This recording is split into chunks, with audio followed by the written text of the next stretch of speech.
নতুন এক রেসিপি নিয়ে আপনাদের সামনে হাজির হয়ে গেলাম। আসসালামু আলাইকুম, সবাই কেমন আছেন? আমি আলহামদুলিল্লাহ ভালো আছি।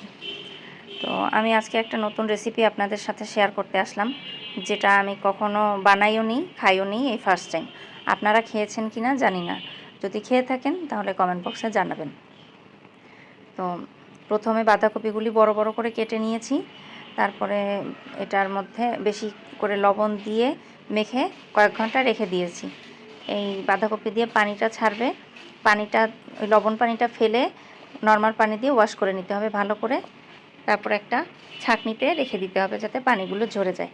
তো আমার এই ইনগ্রিডিয়েন্টস আমার লাগবে হচ্ছে একটা আপেল, আদা টুকরা, রসুন কয়েক কোয়া, আবার একটা পেঁয়াজ। এগুলো সব একসাথে করে ব্লেন্ড করে নিতে হবে।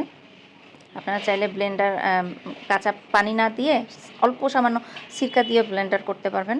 আমি ভুলে পানি দিয়ে ফেলছিলাম, মনে ছিল না। তো যাই হোক, আর বাকি যে আপেলটা আছে ওইটা হচ্ছে কুচাইছি, আর গাজর কুচাইয়ে এক জায়গায় আলাদা রেখে দিছি। তো শুকনা মরিচ গুঁড়া করে নিছিলাম। আর এটা হচ্ছে চালের গুঁড়া। চালের গুঁড়া হচ্ছে রান্না করে নিতে হবে, সুজি যেভাবে একটু নরম করে রান্না করে ঠিক ওইভাবে, সামান্য একটু চিনি দিয়ে অল্প সামান্য চালের গুঁড়া নিলেই হয়ে যায় অনেকখানি। তো এইভাবে করে রান্না করে নিতে হবে। আমার সব রেডি করা শেষ, এখন সব কিছু একসাথে মিক্সড করার পালা। এখানে কোনো রান্নার কোনো বিষয় নাই। এখন ওই যে পেস্ট করে রেখেছিলাম আপেল, পেঁয়াজ, রসুন, আদা একসাথে, ওইটা দিয়ে দিলাম। তারপরে হচ্ছে শুকনো মরিচ গুঁড়া দিলাম, একটু গুঁড়া মরিচও দিয়ে দিয়েছি, যদি একটু ঝাল আপনারা বেশি খেতে চান দিবেন, না হলে না। তারপরে একটু সামান্য কাশ্মীরি মরিচ দিয়েছি যাতে একটু লাল কালারটা আসে। তারপর একটু সয়া সস এক চা চামচ পরিমাণ দিলেই হবে। বাঁধাকপির উপর নির্ভর করবে, অনেকগুলি বাঁধাকপি বানালে একটু বেশি দিতে হবে, না তো কম। এক চা চামচের মতো সস দিয়ে টমেটোর সস দিয়েছি। তারপরে সিরকা হচ্ছে 1 টেবিল চামচ পরিমাণ। এটা দিয়ে ভালো করে চালের গুঁড়োটা দিয়ে দিব পরিমাণ মতো, যদি দরকার হয় তাহলে পরে আবার দেয়া যাবে। সবগুলো উপকরণ একসাথে দিয়ে এটা ভালো করে মাখিয়ে নিতে হবে, মশলাগুলো ভালো করে মেখে নিতে হবে। এই খাবারটির নাম হচ্ছে কোরিয়ান কিমচি।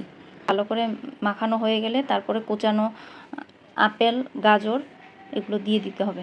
এর ভিতরে কুচানো মূলা দেয়া যেতে পারে, পেঁয়াজের কলিও দেয়া যেতে পারে, কিন্তু এগুলো আমার কাছে ছিল না। আর কাঁচা পেঁয়াজও দেয়া যায়, কিন্তু আমি দেই নাই, যদি আর বেশি গন্ধ হয়ে যায় যার জন্য দেই নাই।